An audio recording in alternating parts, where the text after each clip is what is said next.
Oke, kita pengen mengunjungi sebuah kawasan wisata yang selama ini termasuk dalam 7 keajaiban dunia. Kita akan menyenggol masyarakat yang ada di Borobudur, di Kabupaten Magelang. Kita ikuti ada apa dengan Magelang.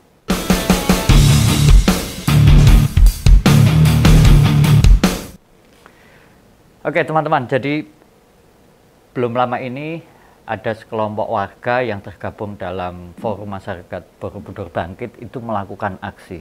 Mereka memprotes atau meminta adanya revisi dari Peraturan Presiden nomor 101 tahun 2024.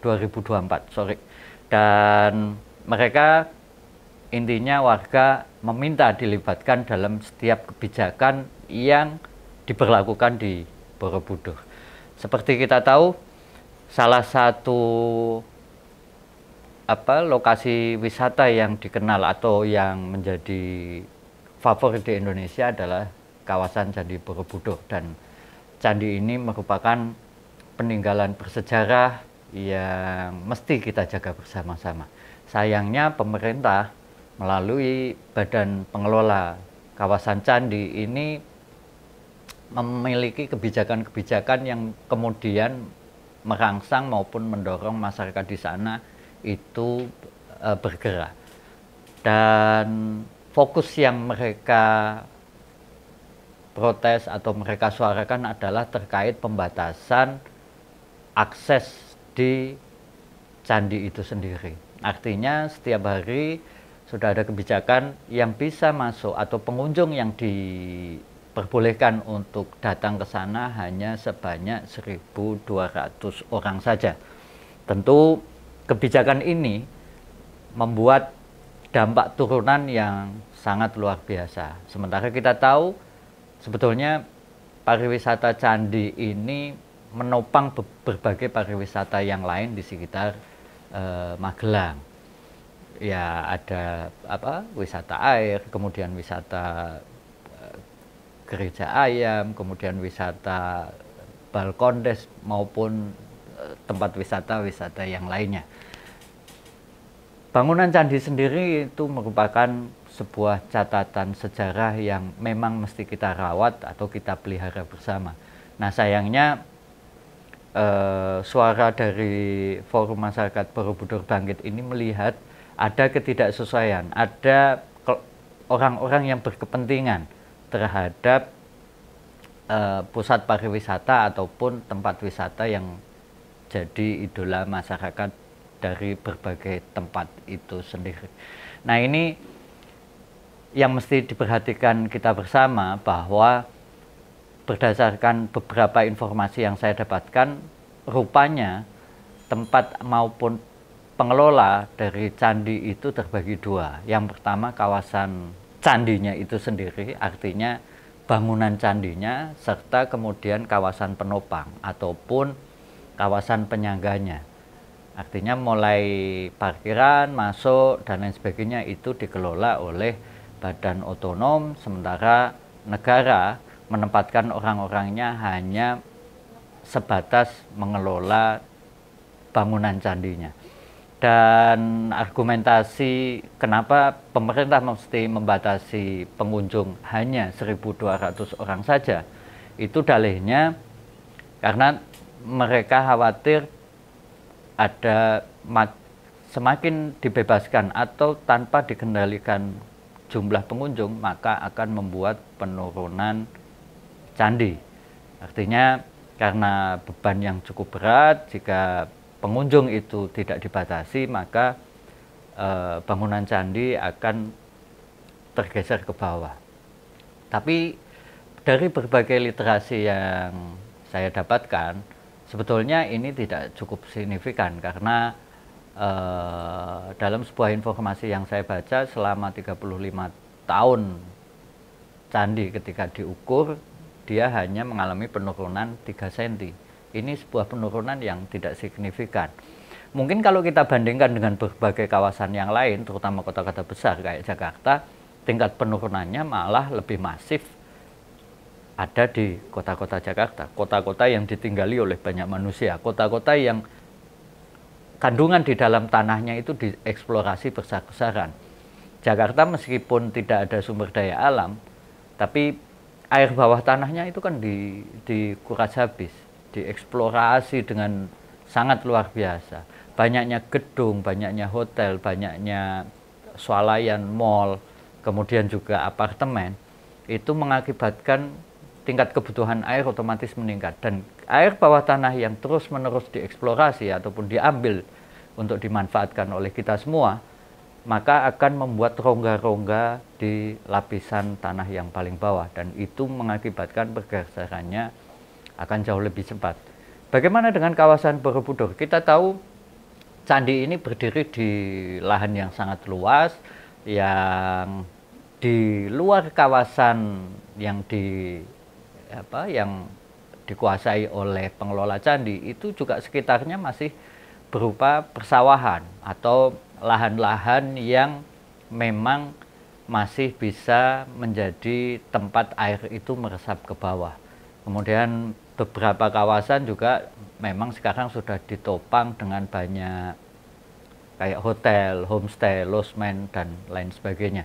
Ini sebagai upaya masyarakat mendukung maupun mendorong adanya peningkatan kunjungan wisatawan ke sana.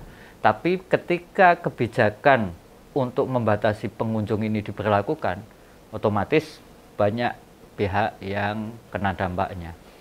Para pelaku usaha di Borobudur itu mengaku akibat pembatasan itu mereka kena efek, kena pengaruh.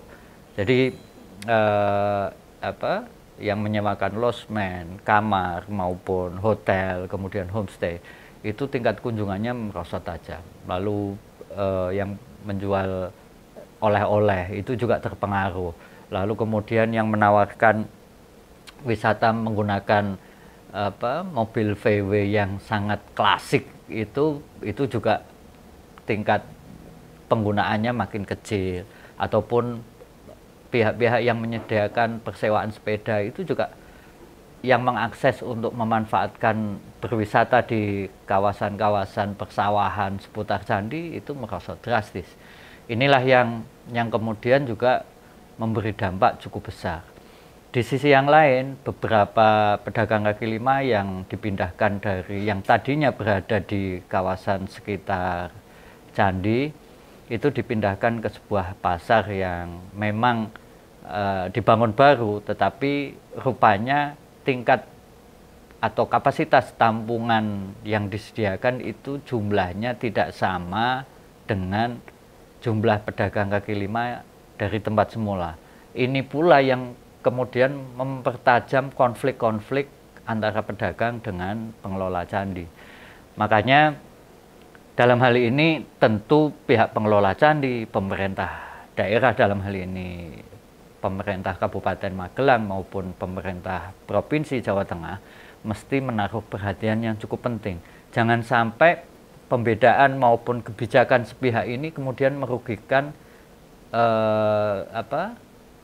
situasi maupun kawasan kunjungan wisata itu. Karena pariwisata di Magelang itu sudah bergantung ataupun memanfaatkan candi sebagai penopang kehidupan mereka. Masyarakat sudah banyak yang merasa diuntungkan atau mendapat manfaat dengan keberadaan candi. Komunitas Forum Masyarakat Borobudur Bangkit itu sudah melakukan beberapa aksi untuk mendapat perhatian, baik dari Kementerian Pariwisata, dari pemerintah pusat, dari pengelola candi dengan memasang spanduk, memasang baliho, lalu juga mereka kemudian menyuarakan aspirasi mereka, melakukan demo begitu. Dan ini mesti kita kaji kembali. Kenapa? Karena sebetulnya pembatasan pengunjung di kawasan candi itu tidak perkara berkaitan dengan candi itu saja, tetapi juga kehidupan masyarakat ikut terpengaruh. Dan ada beberapa pihak yang kemudian menyatakan kalau candi kebanyakan pengunjung itu menimbulkan atau merangsang pengunjung-pengunjung untuk melakukan coret-coretan. Nah, ini kan sebetulnya jadi tanggung jawabnya pengelola. Apakah pengelola mampu mengawasi pengunjung-pengunjung yang masuk ke dalam kawasan candi? Ini tentang perilaku-perilaku yang mesti kita awasi bersama, kita jaga bersama. Saya tidak cukup yakin banyak masyarakat kita yang masih peduli, yang masih menginginkan Candi Borobudur itu kita jaga bersama.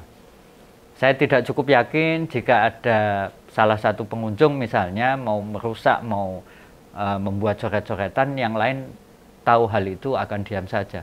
Kita adalah masyarakat yang punya kepedulian tinggi terhadap sejarah-sejarah yang ada di negara ini. Jadi janganlah kemudian pengelola berdalih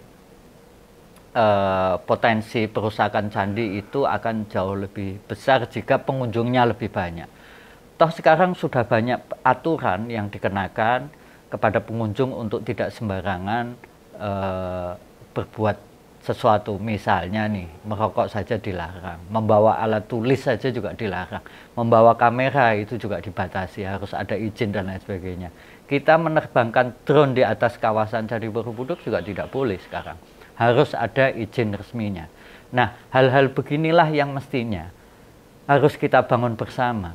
Ini kawasan yang menjadi kebanggaan kita, yang juga memberi dampak ekonomi kepada masyarakat di kawasan Magelang, yang mestinya ya harus kita pelihara bersama. Pasti masyarakat Magelang, apalagi yang mendapatkan benefit dari kunjungan maupun meningkatnya kedatangan wisatawan, itu tidak mungkin berniat merusak atau mengabaikan pihak-pihak yang merugikan Candi Borobudur.